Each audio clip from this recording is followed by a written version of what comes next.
أعوذ بالله من الشيطان الرجيم بسم الله الرحمن الرحيم يا أيها الذين آمنوا خذوا حذركم وانفروا ثبات أو انفروا جميعا وإن منكم لمن ليبطئن فإن أصابتكم مصيبة قال قد أنعم الله علي إذ لم أكن معهم شهيدا صدق اللہ العظیم۔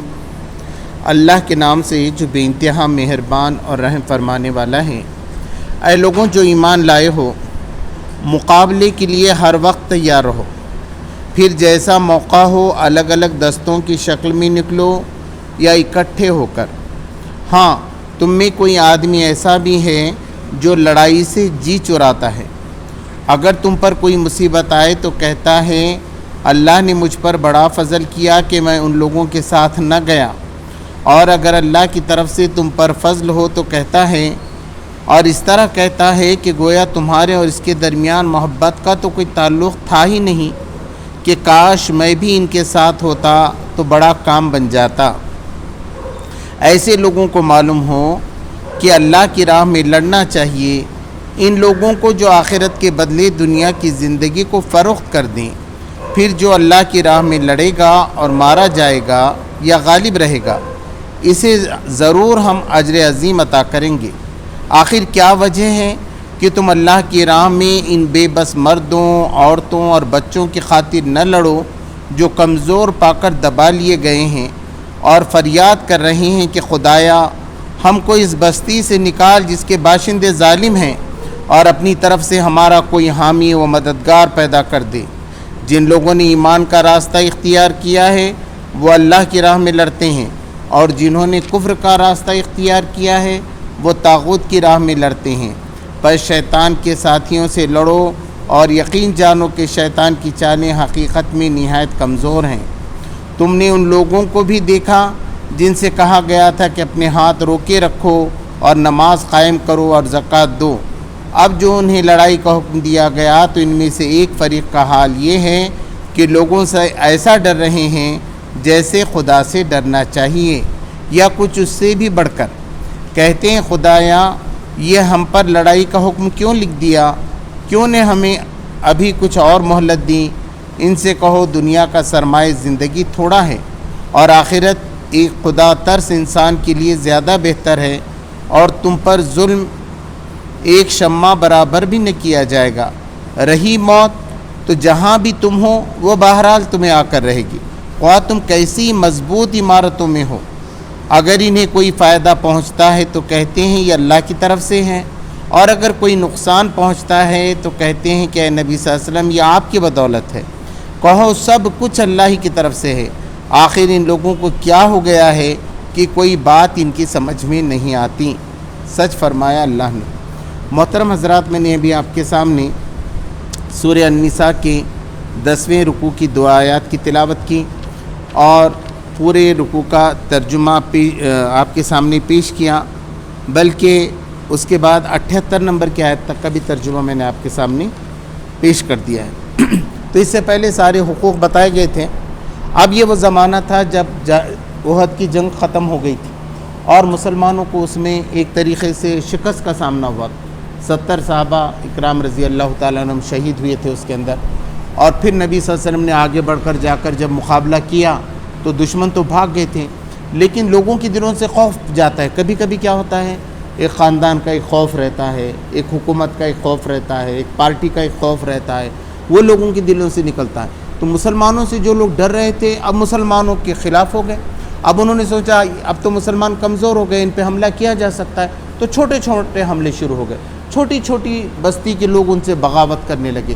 آئے دن کیفیت بڑی تنگ ہو گئی مدینہ کی، اور اب مدینہ کے لیے ایسا تھا کہ اب جینے اور مرنے کا وقت آ گیا تھا۔ سب کے سب ٹوٹ پڑے تھے کہ اب اس کو ختم کرنا ہے مدینہ بستی کو۔ تو اس وقت جو ہے یہ آیتیں نازل ہوئیں۔ کہا گیا اے لوگوں جو ایمان لائے ہو، مقابلے کے لیے ہر وقت تیار رہو، تم بھی ڈٹ کے رہو، تم بھاگو نہیں، دبو نہیں۔ مقابلے کی کیفیت آج دیکھیے دنیا میں اللہ تبارک و تعالیٰ یہ کیوں کرتا ہے، آگے بھی اس کے اندر بتایا کہ آپ کو تو دنیا کے اندر چھا جانا ہے۔ اللہ کے احکام کو ساری دنیا کے اندر جاری و ساری کرنا ہے۔ آپ سمجھیں گے ایسا ٹھنڈے ٹھنڈے ہو جائے گا تو یہ ہوتا ہے کیا؟ ہر جگہ ٹکراؤ ہوگا، ہر جگہ پوری دنیا ہے، ایک ملک نہیں ہے، بلکہ یہ دین کو تو ہر جگہ پھیلنا ہے۔ تو اس کے لیے پہلے آپ کے اندر مضبوطی ہونا ضروری ہے، آپ کو ہر چیز آنا چاہیے۔ آپ جو دین اپنے لیے چاہتے ہیں اس کے لیے جان قربان کرنے کے لیے تیار ہو، مال قربان کرنے کے لیے تیار ہو۔ جب یہ ہوگا تو اللہ تبارک تعالیٰ نے یہاں احکام دے دیا تمام اہل ایمان کو کہ ہمیشہ مقابلے کے لیے تیار رہو۔ پھر جیسا موقع ہو الگ الگ دوستوں کی شکل میں نکلو یا اکٹھے ہو کر، یعنی گوریلا جنگ تھی کہ تھوڑے سے لوگ جاتے تھے، چھپتے تھے اور بڑے قافلے پہ حملہ کر دیتے تھے، یہ بھی ہوتا تھا۔ اور کبھی کبھی تو پھر جنگ کی فوج بنا کر جانا پڑتا تھا، جیسے جنگ بدر میں، جنگ احد میں جانا پڑا تھا۔ تو یہ دونوں ہیں، آپ چھوٹے چھوٹے سیریا بھی بھیجتے تھے نبی کریم صلی اللہ علیہ وسلم، سیریا یعنی چھوٹی چھوٹی ٹکڑیاں جو حملہ کرتی تھیں اور لوگوں کے اندر ڈر بٹھاتی تھیں، تاکہ ان کو بھی معلوم ہو کہ یہ بھی نکلے ہوئے ہیں، یہ بھی ہمیں مار سکتے ہیں، یہ بھی ہمیں لوٹ سکتے ہیں۔ تو یہ ڈر بٹھانے کے لیے دونوں کام ضروری تھے، ایک چھوٹی چھوٹی سیریا اور پھر جنگ کے لیے تیاری۔ ہاں تم میں کوئی آدمی ایسا بھی ہے جو لڑائی سے جوجھ چراتا ہے، مگر جو منافق تھے وہ یہ کہتے تھے یہ کہاں سے بلا گئی، وہ یہ تو سمجھتے کہ صبح صبح اپنی دکان چلنا، گھر میں آنا، مزہ ہونا، شام میں گیم کھیلنے کو چلے جانا، یہ کیا مصیبت آ گئی۔ مگر دین میں یہ مصیبت آتی ہے کہ بھئی اگر دین آپ کا ہے ایسا تو لوگ مقابلہ کریں گے، جب آپ شرک کے خلاف بولیں گے، آپ جب برائی کو روکنے کی کوشش کریں گے تو مگر یہ جو منافقین رہتے ہیں، کمزور ایمان والے ہوتے ہیں، وہ دل چراتے ہیں، ان کا دل چاہتا ہے ایسی کشمکش نہیں ہونا، بس آرام ہی آرام رہنا۔ اگر تم پر کوئی مصیبت آئے تو کہتا ہے اللہ نے مجھ پر بڑا فضل کیا کہ میں ان لوگوں کے ساتھ نہ گیا۔ اب کیا ہوتا ہے، ایک جگہ کچھ مسلمان جاتے ہیں سمجھے سیریا میں، اور ان کو بہت نقصان ہوتا ہے، آتے ہیں تو زخمی ہیں، مار لگا ہوا ہے، تو یہ دل میں کیا سوچتا ہے، اچھا ہوا میں نہیں گیا، میرا سر نہیں پھٹا ہے نا، میری ٹانگ کو مارنے لگا، میں بچ گیا آج۔ حالانکہ اللہ کی راہ میں مار کھانا زیادہ بہتر ہے نا، کہ بچنا اچھا ہے۔ جس کا سر پھٹا اس کو زیادہ اجر ملا، یا جو بھاگ کر چلا گیا اس کو ملا۔ بعد میں تو جنگ کی تعلیم دی گئی کہ آپ کو پیٹ بھی نہیں پھیرنا ہے، مگر وہ بہت خوش ہوتا ہے جب اس کو کوئی گن نہیں لگتی۔ دوسرے لوگ گئے جیل میں گئے، ارے چلے وہ جیل میں چلے گئے، وہ وہاں پھنسے، ہم کو کچھ نہیں ہوا، ہم تو آرام سے بیٹھے ہوئے۔ تو یہ مومن کا رویہ نہیں ہے، یہ منافق کا رویہ ہے۔ دوسرا، اور اگر اللہ کی طرف سے تم پر فضل ہوتا ہے تو کہتا ہے، اب اگر مسلمان گئے اور غنیمت کا مال لوٹ کر آئے تو وہ ان کو ہی ملتا تھا آدھے سے زیادہ حصہ، تھوڑا سا بیت المال میں جمع کرنا پڑتا تھا جو حضور صلی اللہ علیہ وسلم لیتے تھے۔ تو اب کسی بڑے قافلے کو لوٹ کر آئے، خوب اونٹ لائے، مال لائے، تو بولتا تھا رے میں جاتا تو اچھا ہوتا تھا نا، اتنا بڑا مال میرے کو ملتا، اونٹ ملتے، سب میرے کو ملتے ہیں۔ اور اس طرح کہتا ہے گویا تمہارے اور اس کے درمیان محبت کا تو کوئی تعلق ہی نہیں تھا، وہ یہ سمجھتا ہے سب یہ مال کمانے کا طریقہ ہے، اجتماعیت ہونا، جماعت ہونا تو کیوں ہونا، پاور لینے کا ہے، اللہ کی رضا کا خیال نہیں ہے اس کو۔ حالانکہ اس پورے رکوع میں یہ بتایا گیا ہے کہ تمہاری یہ جنگ صرف اللہ کی رضا کے لیے ہونا چاہیے، مال و دولت کی وجہ سے نہیں ہونا چاہیے، یا زخموں کے ڈر کی وجہ سے نہیں ہونا چاہیے، بلکہ آپ یہ سوچیں کہ اللہ کا دین اللہ کی زمین پہ کیوں نہیں چلے گا، کسی اور کی حکومت کیسے چل سکتی ہے، اللہ کے احکام دنیا میں جاری و ساری کیوں نہیں ہوں گے۔ وہ کھل کر بولتا ہے، آگے بڑھتا ہے اور مقابلہ کرتا ہے۔ مومن کی یہ شان بتائی گئی کہ کاش میں بھی ان کے ساتھ ہوتا تو بڑا کام بن جاتا۔ اب یہ بات بتائی گئی ہے، اب میں تھوڑا سا عربی میں پڑھ لیتا ہوں تو آپ کو اور آسانی سے سمجھ میں آئے گا۔ یا ایھا الذین آمنوا خذوا حذرکم فانفروا ثبات او انفروا جمیعا، اے لوگوں جو ایمان لائے ہو اپنے ہتھیار، دیکھیے یہاں پر جو حذر کہا گیا ہے وہ بچنے کو کہتے ہیں، جنگ سے بچنے کو حذر کہتے ہیں، اور کہا کہ کوئی لوگ مصیبت سے بچنے کو بھی حذر کہتے ہیں۔ قرآن میں دوسری جگہ کہا کہ یہ حامان فرعون جو ہے نا بچنا چاہتے ہیں مصیبت سے، تو وہ بچنے کو بھی حذر کرتے ہیں، اور ہتھیار کو بھی کہتے ہیں۔ تو کہا کہ جب تم نکلو جنگ کے لیے تو اپنے ساتھ اپنے ہتھیار جو ہے جمع کر کے جاؤ۔ فانفروا ثبات ام انفروا جمیعا، چاہے ٹکڑیوں میں نکلو تم یا جنگ کے لیے نکلو۔ وَإِنَّ مِنكُمْ لَمَن لَّيُبَطِّئَنَّ، تم میں سے کوئی ایسا ہے جو کنارے کنارے پہ چلتا ہے مثلا، اور کم جی چراتا ہے۔ اس کے بعد فَإِنْ أَصَابَتْكُمْ مُصِيبَةٌ قَالَ قَدْ أَنْعَمَ اللَّهُ عَلَيَّ إِذْ لَمْ أَكُن مَّعَهُمْ شَهِيدًا، اور جب تم پہ کوئی مصیبت پڑتی ہے تو وہ کہتا ہے کہ اللہ نے تو مجھ پہ انعام فرمایا کہ میں تمہارے ساتھ حاضر نہ تھا۔ وَلَئِنْ أَصَابَكُمْ فَضْلٌ مِّنَ اللَّهِ، اور جب تم پہ فضل ہوتا ہے اللہ تبارک و تعالیٰ کا، لَيَقُولَنَّ كَأَن لَّمْ تَكُن بَيْنَكُمْ وَبَيْنَهُم مَّوَدَّةٌ، ایسا کہتا ہے جیسا اس کے اور تمہارے درمیان تعلق ہی نہیں تھا محبت کا.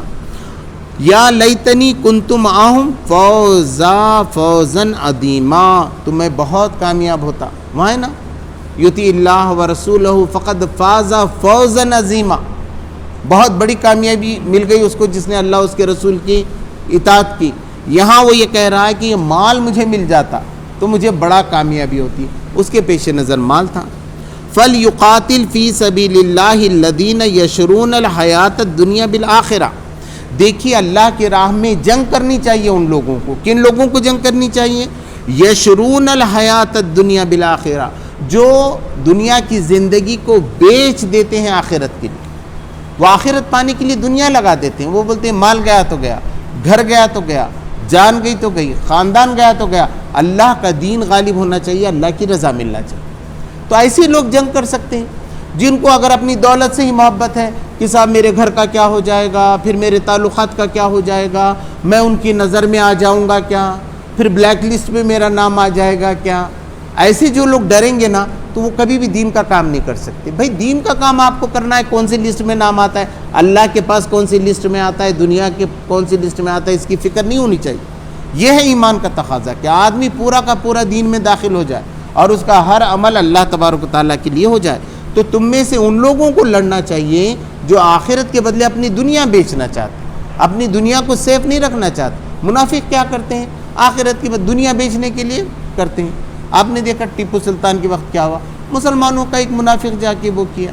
اوپر بھی بنگال میں بھی یہ ہوا. تو منافقین نے کیا کیا، ہمیشہ دشمنوں سے کچھ مال کمانے کے لیے بڑے بڑے مجاہدین کو جو ہے دھوکے میں ڈال دیا. تو اللہ کی راہ میں وہی لڑتا ہے جو دنیا کو بیچ دیتا ہے آخرت کے لیے. اور اللہ تبارک تعالیٰ نے دوسری جگہ فرمایا ان اللہ اشترى من المؤمنین انفسهم واموالهم بان لهم الجنہ، حقیقت یہ کہ اللہ تبارک تعالیٰ نے مومنوں سے ان کے جان اور مال جنت کے بدلے خرید لیے. ہم تو بیچ چکے، اب اس کی کیا فکر کریں گے؟ اور جو اب اللہ دینا چاہے تو کون روک سکتا ہے؟ تو اللہ آزمانا چاہتا ہے، اس لیے یہ ساری باتیں سمجھا رہا ہے. وَمَن يُقَاتِلْ فِي سَبِيلِ اللَّهِ، اور جو کوئی تم میں سے اللہ کی راہ میں لڑے، فَيُقْتَلْ أَوْ يَغْلِبْ، چاہے وہ قتل کر دیا جائے، شہید ہو جائے یا غالب آ جائے، فَسَوْفَ نُؤْتِهِ أَجْرًا عَظِيمًا، تو ہم اس کو ان قریب بہترین اجر سے نوازیں. چاہے وہ شہید بھی ہو گیا تب بھی اس کا فائدہ ہے، اور غالب آ گیا تو حکومت بھی ہے اور آخرت میں جنت بھی ہے. وَمَا لَكُمْ لَا تُقَاتِلُونَ فِي سَبِيلِ اللَّهِ، تمہیں کیا ہو گیا ہے کہ تم اللہ کی راہ میں جنگ نہیں کرتے، تم اللہ کی راہ میں لڑنے کے لیے نہیں اٹھتے. وَالْمُسْتَضْعَفِينَ مِنَ الرِّجَالِ وَالنِّسَاءِ وَالْوِلْدَانِ الَّذِينَ يَقُولُونَ رَبَّنَا أَخْرِجْنَا مِنْ هَذِهِ الْقَرْيَةِ الظَّالِمِ أَهْلُهَا وَاجْعَل لَّنَا مِن لَّدُنكَ وَلِيًّا وَاجْعَل لَّنَا مِن لَّدُنكَ نَصِيرًا، جبکہ کمزور لوگ جو مرد ہیں، استطاعت نہیں رکھتے ہجرت کی، پورے عرب میں پھیلے ہوئے ہیں، وہ آ نہیں سکتے، ان کے پاس ذریعہ نہیں ہے، وہاں کافر مسلمانوں کو ستا رہے ہیں. جو ایسے خراب کافر ہیں، عام کافر نہیں مگر ایسے خراب کافر ہیں، وہ مسلمانوں کا جینا وہاں دوبھر کر رہے ہیں. والنساء، اور عورتیں ہیں ایسی کمزور، والولدان، اور بچے ہیں، ایسے مرد، ایسے عورتیں اور ایسے بچے جو کمزور ہیں اور جنہیں کافر دبا رہے ہیں، مار رہے ہیں. تو تم کیوں نہیں اٹھتے ان کو بچانے کے لیے؟ یقولون ربنا اخرجنا من هذه القرية الظالم اهلها، وہ پکار کر کہہ رہے ہیں کہ اے ہمارے رب، ہمیں یہاں سے نکال اس بستی سے جس کے رہنے والے ظالم ہو گئے. حالانکہ ماتر بھومی سے تو آدمی کو محبت ہوتی ہے، کیا وہ چاہے گا اپنا گاؤں چھوڑ کر جائے؟ مگر لنچنگ ہونے لگے، سب مل کے اس کو روز مار رہے ہیں، اس کے عورتوں کی عزت محفوظ نہیں ہے، بچوں پہ حملے ہو رہے ہیں. تو اب وہ یہ کہتا کہ گاؤں ہی میرے لیے کیا ہو گیا، ودیش ہو گیا. میرا اپنا دیش تھا جس کے لیے میں سب کچھ کرنا چاہتا تھا، لیکن یہیں کے لوگ ظالم ہو گئے میرے ساتھ اور مجھے مار رہے ہیں. تو وہ خدا کو پکار کہتا ہے کہ اللہ اب نکال دے یہ زمین، کوئی اور زمین پہ میں چلا جا سکتا ہوں، مگر ایسا ظلم میں نہیں سکتا، مگر میرے پاس اتنی طاقت بھی نہیں ہے، ایسے عورتوں کے پاس، بچوں کے پاس وہ نہیں نکل سکتے. تو اللہ تبارک تعالیٰ کہہ رہا ہے کہ جو طاقتور مسلمان ہیں، جو اچھے مسلمان ہیں، ان کا کام ہے کہ آگے بڑھ کے ایسے غریبوں کو بچائیں، ایسے مظلوموں کو بچائیں۔ اب جیسے شہر کے لوگ ہیں، گاؤں کے لوگ مصیبت میں رہتے ہیں، ایک اسٹیٹ کے لوگ مضبوط رہتے ہیں، دوسرے اسٹیٹ کے لوگ بہت مشکل میں رہتے ہیں۔ ہم یہ کہیں گے کہ صاحب وہاں کے اسٹیٹ کے لوگوں کا ہم کو کیا پڑا ہوا ہے، تو وہاں کے مسلمان دبیں گے۔ اللہ تبارک تعالیٰ یہاں کیا کہہ رہا ہے کہ جہاں بھی ایسے مظلوم ہیں ان کی مدد کے لیے تمہیں دوڑ کر جانا چاہیے، ان کی مدد کرنا چاہیے۔ تم اللہ کی فوج ہو، تم اللہ کے سپاہی ہو، حق کے لیے، انصاف کے لیے تم اٹھنے والے بنو۔ وَاجْعَل لَنَا مِن لَّدُنكَ وَلِيًّا، تو اپنی طرف سے ہمارا کوئی سرپرست بنا دے، کوئی بھیج دیں۔ ابھی بھی لوگ ایسا کہتے ہیں، باہر سے کوئی آ جائے، کوئی مددگار آ جائے، اب ہم نہیں کر پا رہے، ہم خود مقابلہ نہیں کر رہے، تو باہر سے کوئی طاقت آ جائے، کوئی ایسا مسلمان آ جائے جو ہے مدد کرے۔ وَاجْعَل لَنَا مِن لَّدُنكَ نَصِيرًا، اور اللہ تبارک تعالیٰ آپ کی طرف سے ہمارا کوئی مددگار بناؤ۔ نصیر، نصر یعنی مدد کرنا، ہمارا مدد کرنے والا، ہمارا کوئی مددگار بھیج دیجیے آپ۔ الذین آمنوا یقاتلون فی سبیل اللہ، جو لوگ ایمان لائے ہیں وہ اللہ کی راہ میں جنگ کرتے ہیں، وہ اٹھتے ہیں تو اپنے لیے نہیں لڑتے، ان کی تلوار اپنے لیے نہیں اڑتی۔ حالانکہ پہلے کیا ہوتا تھا، اسلام آنے سے پہلے لوگ اپنے مال و متاع کے لیے لڑتے تھے، آج بھی ایسی ہے۔ اگر کسی کی جائیداد پہ کوئی قبضہ کر رہا ہے تو دیکھیے وہ گنڈوں کو لکھ جاتا ہے، وکیل کو لکھ جاتا ہے، پورا لڑتا ہے، اتنا میرا نہیں دیتا بولتا ہے، 1 فٹ پہ بھی قبضہ ہو رہا ہے تو اس کے لیے اپنی جان لگانے کے لیے تیار ہو جاتا ہے، اپنی عزت کو پہ حملہ ہوا تو وہ مقابلہ کرنے کے لیے تیار ہوتا ہے۔ تو اللہ تبارک تعالیٰ کہہ رہا ہے دین پہ حملہ ہو رہا ہے تو پھر کیا کر رہے ہیں آپ؟ تو آپ کو دین پہ حملہ ہوتے وقت بھی ویسے ہی ہونا چاہیے، بلکہ اس سے زیادہ آپ کو اللہ کی راہ میں لڑنا چاہیے۔ تو جو مومن ہیں وہ کیا کرتے ہیں؟ اللہ کی راہ میں جہاد کرتے ہیں، اللہ کی راہ میں جدوجہد کرتے ہیں۔ والذین کفروا یقاتلون فی سبیل الطاغوت، اور جو کافر ہیں وہ کس کی راہ میں لڑتے ہیں؟ وہ طاغوت یعنی غیر اللہ، جو اللہ کے مقابلے میں شرک ہے، اللہ کے مقابلے میں جو راجا ہے، اللہ کے مقابلے میں جو طاقتیں ہیں ان کی مدد کرتے ہیں، ان کی فوج بن جاتے ہیں اور باطل کی فوج کے ساتھ وہ لڑتے ہیں۔ اور مومن اللہ کی راہ میں فقاتلوا اولیاء الشیطان، تو تم یہ شیطان کے دوستوں کے ساتھ جہاد کرو، جنگ کرو، لڑو ان کے ساتھ۔ وہ دنیا میں بدماش کو لانا چاہتے ہیں، غلط نفرت کو پھیلانا چاہتے ہیں، برائی کو آگے لانا چاہتے ہیں، وہ شراب، جوا، ننگاپن اس کو آگے لانا چاہتے ہیں، تو تم تقوی، پرہیزگاری کے لیے تم آگے بڑھو اور تم مقابلہ کرو۔ ان کید الشیطان کان ضعیفا، اور شیطان کی چال تو بہت کمزور ہوتی ہے۔ آپ نے دیکھا نا، ایک ہوا کھڑا کرتے ہیں، اب کچھ بھی نہیں ہے۔ اب بھارت میں بھی دیکھیے جو نفرت کا ماحول بنا، یہ ٹکراؤ، وہاں کیا ہے، کیسے بننے والا ہے، اس ملک کی تعمیر کیا ہونے والی ہے؟ اس کا کوئی فلسفہ نہیں ہے، اس کا کوئی ایجنڈا نہیں ہے، لوگوں کے سکھ اور چین کے لیے کیا ہوگا اس کے لیے کوئی فکر نہیں ہے۔ اسلام کے پاس کیا ہے؟ ہر فرد کے لیے اختیار، ایک ہی صف میں کھڑے ہو گئے۔ محمود آیات، آج بھی ایکویلٹی ہے، کوئی کتنا بھی غریب ہے، کتنا بھی کروڑ پتی ہے، اس کو تو یہاں ایک صف میں کھڑے رہنا ہے۔ یہاں زکوٰۃ نکلتی ہے، کروڑوں روپے کی زکوٰۃ نکلتی ہے ہر سال، اور وہ تقسیم ہوتی ہے غریبوں کے اندر، کوئی پولیس اس کے پیچھے لگے ہوئے نہیں، لوگ اپنی خوشی سے زکوٰۃ نکالتے ہیں، اپنی خوشی سے بانٹتے ہیں، صرف اللہ تبارک و تعالیٰ کے لیے۔ تو یہ سسٹم ہے، اور شیطان کی چالیں ضعیف ہوتی ہیں۔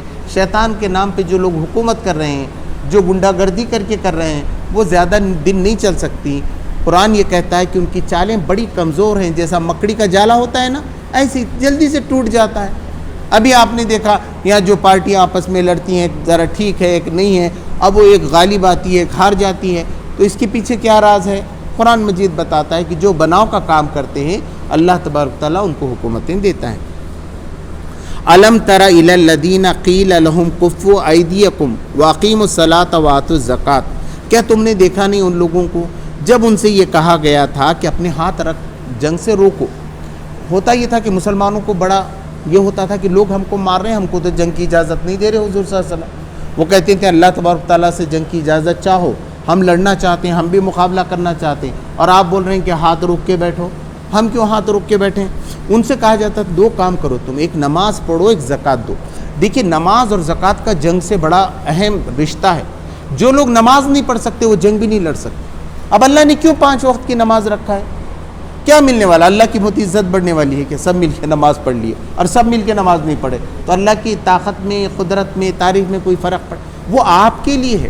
جو نماز پڑھے گا صبح میں فجر میں اٹھ کے، اس وقت آپ میڈیکل سائنس والوں سے پوچھئے کتنے فائدے ہوتے ہیں. جو لوگ سورج نکلنے سے پہلے اٹھتے ہیں ان کے اندر کیسے انزائمز پیدا ہوتے ہیں خوشی کے، وہ خوش و خرم رہتے ہیں، ان کا منہ لٹکا ہوا نہیں رہتا دن بھر، ہے نا، وہ ایک دم خوش و خرم رہتے ہیں، خوشی کے انزائمز نکلتے رہتے ہیں. تو دین نے جو نماز پڑھا ہے، نماز پڑھنے کے بعد آدمی کو ایک سکون ہو جاتا ہے. ظہر کا وقت ہے، آپ نے کافی کام کر لیا، فجر سے ظہر تک کام کیا، تھک گئے. اب اس کے بعد بہت سے خیالات آپ کو آ گئے، میں تو اس کو دیکھوں گا، انہوں نے میرے ساتھ ایسا کر لیا اس کا. لیکن آپ پھر ظہر میں کھڑے ہوتے ہیں، اپنے رب کو یاد کرتے ہیں، قرآن کی آیتیں پڑھتے ہیں، آپ کے دل کو سکون ہوتا ہے، پھر آپ تازہ دم ہیں، ہے نا. ظہر کے بعد تھوڑا سا آپ نے خیل اللہ کر دیا تو پھر آپ تھوڑا سا تازہ دم ہو گئے، 15 منٹ 20 منٹ جتنا بھی موقع ملا آپ نے خیل اللہ کر لیا، تازہ دم ہو گئے. اب نئی کام کو جا رہے. عصر کے وقت پھر تھک گئے، اللہ کا ذکر. مغرب ہو رہی ہے تو دیکھیں نا، پرندے اپنے گھروں کو لوٹ رہے ہیں، سب آپ خدا کے لیے مسجد میں آ رہے ہیں. کیا مغرب کے وقت کا سما رہتا ہے. بہت سے لوگ تو دوسری نمازیں نہیں کرتے مگر مغرب کے لیے برابر آتے ہیں. اب مغرب کے لیے گئے کہ آپ عشاء کی نماز آ گئی، پھر رات میں تہجد کی نماز. تو جو یہ کرے گا نا، اس کے اندر ایک غیر معمولی طاقت، برداشت کی طاقت، دنیا سے ٹکر لینے کی طاقت پیدا ہو جاتی، باطل سے ٹکر لینے کی، غلط کاموں سے ٹکر لینے کی. تو اللہ تبارک تعالیٰ نے پہلے کہا پہلے نماز کے پابند بنو. یہ جنگ ونگ کی باتیں غلط بات. بہت سے جنگوں میں جاتے بھاگ کے آ جاتے. ثابت قدم وہ رہ سکتا ہے جو نماز میں ثابت قدم ہو. تو پہلے نماز. ایسی زکوٰۃ دینے کی عادت، اپنا پیسہ ہے خواہ 2.5% آپ نکال کے دے رہے ہیں. تو جب تک یہ عادت آپ کو نہیں رہے گی، جنگ میں پیسوں کی ضرورت پڑی تو کیا دیں گے آپ؟ جنگ میں تو کتنے پیسوں کی ضرورت لگتی ہے. آپ دیکھو اب الیکشن میں کتنے پیسوں کی ضرورت پڑ رہی ہے. کون دے گا پھر ایسا؟ اگر آپ کو اقتدار میں آنا ہے، آگے بڑھنا ہے، تو یہ دو چیزوں پہ بھرپور عمل کرو. پہلا نماز پڑھو، دوسرا زکوٰۃ دینے کی عادت رکھو. ابھی ہاتھ رو کے رکھو، یہ بات کہی گئی تھی. فلما کتب علیہم القتال اذا فریق منہم یخشون الناس کخشیۃ اللہ او اشد خشیہ. اب جب کہ ان پہ قتال لکھ دیا گیا، فرض کر دیا گیا، جنگ فرض ہو گئی اب اسلام میں. کہا گیا کہ نہیں اب آپ کو لڑنا ہی لڑنا ہے. اب تم نہیں لڑتے تو تم منافق اور کافر، تم کو تو حق کے لیے لڑنا ہی پڑے گا. جینے مرنے کا وقت آ گیا. پوری مدینہ جو ہے نا اس میں خطرے میں آ گیا ہے. آج بچیں گے تو کل دیکھنے والے ہیں، ہے نا، دنیا دیکھیں گے آپ. اب آج اگر ختم ہو گئے تو آج سب کو مل کر کرنا ہے، کسی کو چھٹی نہیں ہے. تو اب کیا ہوا؟ اذا فریق منہم، تم میں سے ایک فریق، تم میں سے ایک گروپ کیا کر رہا ہے؟ یخشون الناس خشیت اللہ، لوگوں سے ایسا ڈر رہا ہے جیسے اللہ سے ڈرنا چاہیے. سزا کون دیتا ہے؟ زندگی موت کون دیتا ہے؟ مال و دولت کون دیتا ہے؟ کون چھینتا ہے؟ اللہ دیتا ہے. اللہ سے ڈرنا چاہیے. وہ لوگوں سے ڈر رہے، وہ مجھے مار دیا تو کیا ہوگا، وہ میری دولت چھین دیا تو کیا ہوگا، میرے کو ملک سے نکال دیا تو ان کے ہاتھ میں ہے کیا؟ اللہ بول رہی ہے کسی کے ہاتھ میں نہیں ہے، تو میرے ہاتھ میں ہے. بلکہ اس سے زیادہ مجھ سے ڈرنا چاہیے. ایک مطلب یہ ہے، یا یہ ہے کہ مجھ سے بھی زیادہ ڈر رہے وہ تو کافروں سے. تو ڈرنا کس سے چاہیے؟ تو پہلے یہ تقویٰ تعلیم کیا دی گئی. نبی صلی اللہ علیہ وسلم نے مکہ میں کیا کام کیا، مدینہ کے ابتدائی سالوں میں کیا کیا؟ نماز کا پابند بنایا، زکوٰۃ کا پابند بنایا، خدا سے گہرا تعلق پیدا کیا. اب جنگ کے لیے جو ہے تیار کیا. وقالوا ربنا لما كتبت علينا القتال. اب یہ کہتے ہیں، مطلب دل میں کہتے تھے وہ، اللہ کئی کو لکھ دیا تو نے ابھی سے، ابھی اور اچھا تھا یہ نماز پڑھتے تھے ٹھنڈا ٹھنڈا، زکوٰۃ دیتے تھے. یہ مصیبت روز لڑنا جھگڑنا اور مقابلے کرنا ہے نا، یہ کئی کو لکھ دیا اللہ، یہ ٹھنڈی زندگی اچھی تھی ہمارے لیے. ایسا وہ کہتے تھے، دل میں سے کہتے تھے. اللہ نے یہ کوٹ کر دیا اس کو، لولا اخرتنا الى اجل قریب، کیوں اور تھوڑی سی مہلت نہیں دے دی ہم؟ اور ابھی نہیں، جنگ ہونا تھا مگر بعد میں، ابھی نہیں، ابھی ہمارے کو جو ہے اور موقع ملنا چاہیے تھا. ایسا وہ کہتے تھے. قل متاع الدنیا قلیل، تو ان سے کہہ دو یہ دنیا کی زندگی اور سامان تھوڑا ہے نا. والآخرۃ خیر لمن اتقى، آخرت اس کے لیے بہتر ہے جو تقوی اختیار. زندگی حیات سے ملاقات. اللہ تبارک تعالیٰ نے بتایا یہ دنیا کی زندگی کچھ نہیں ہے، اصل زندگی تو آخرت کی زندگی، جب خدا سے ملاقات ہو جاتی، جو عین حی و قیوم ہے، وہاں موت کا کوئی تصور ہی نہیں. کہا گیا جو اللہ کی راہ میں شہید ہو گئے وہ مرتے نہیں ہیں، وہ اللہ کے پاس ہوتے ہیں اور رزق پاتے ہیں. اللہ ان کو بہت آسانی سے رکھتا ہے. جب زندگی ہے، خدا کو موت آتی ہے کیا؟ تو آپ خدا کی راہ میں جہاد کر کے ایسا جاتے ہیں، اس خدا کے پاس پہنچتے ہیں جہاں جہاد ہی جہاد ہے. کہا کہ آخرت ان لوگوں کے لیے بہت بہتر ہے جو اللہ سے ڈرنے والے ہیں, جو تقوی اختیار کرنے والے ہیں, جنہوں نے پرہیزگاری کے ساتھ زندگی گزاری ہے. ان کو کیا خوف ہے؟ مر کے کہاں جانا ہے؟ اسی رب کے پاس جانا ہے جس کے لیے سجدے کیے تھے, اسی رب کے پاس جانا ہے جس کے لیے روزے رکھے تھے, اسی رب کے پاس جانا ہے جس کے لیے زکوٰۃ دی تھی, اسی رب کے پاس جانا ہے جس کے لیے حج کرے. پھر ڈر کس بات کا ہے؟ کہیں اور جانا ہے کیا؟ مسلمانوں کے خوف کو نکال دیا گیا, ڈر کو نکال دیا گیا. اور دوسری جگہ بتایا گیا کہ موت ایک سیکنڈ بھی پہلے نہیں آتی کسی کو, اللہ کے حکم سے آتی. کوئی مار سکتا ہے کیا آپ کو؟ بالکل نہیں. اس لیے آپ دیکھیں گے کہ کتنے صحابہ اکرام رضی اللہ تعالیٰ عنہم تھے جو جنگ میں چلے جاتے تھے, کچھ بھی نہیں ہوا ان کو, آخری میں بستر پہ ان کی موت آئی. خالد بن ولید رضی اللہ تعالیٰ, انہوں نے کہا کہ لوگ سمجھتے ہیں جنگ میں جانے سے موت آتی ہے, تو مجھے آ کر دیکھے, میں نے اتنی جنگ لڑی لیکن موت نہیں آئی. میرے تو خواہش تھی شہید ہونے کی, مر بستر پہ مر رہا ہوں.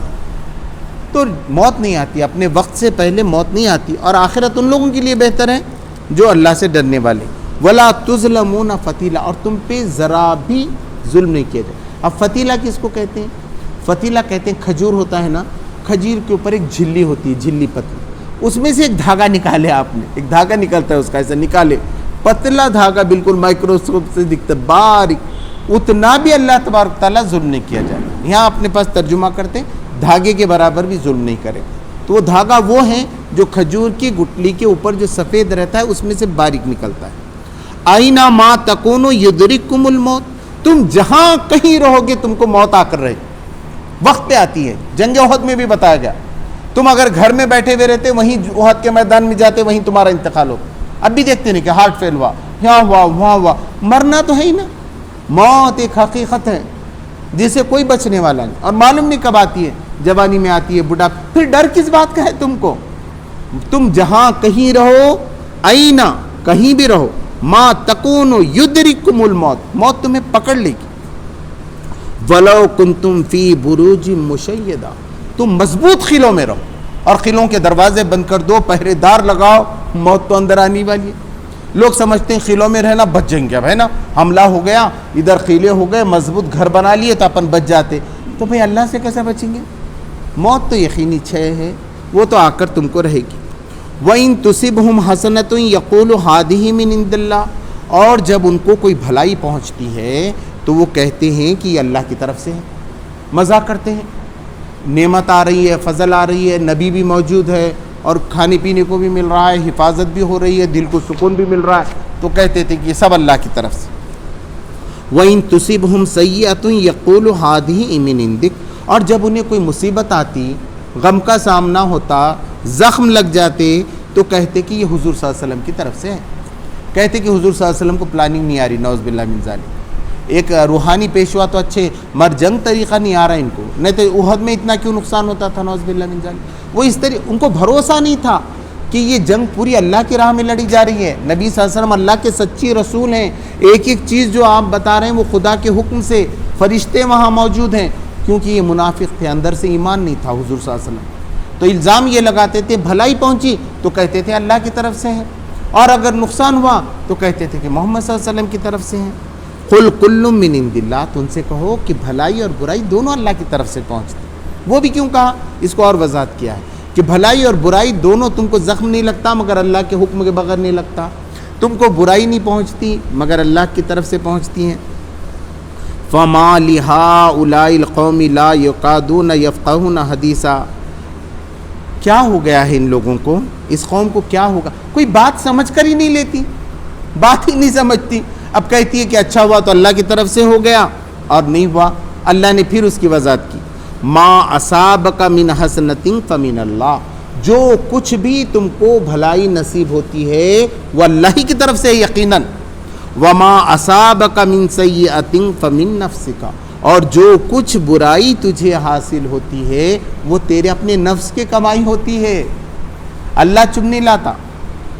اس میں بھی فرمایا گیا قل اعوذ برب الفلق من شر ما خلق, میں پناہ لیتا ہوں فلق کے رب سے اور اس شر سے جو اس نے اپنے مخلوق میں اس کے مخلوق نے پیدا کیا ہے.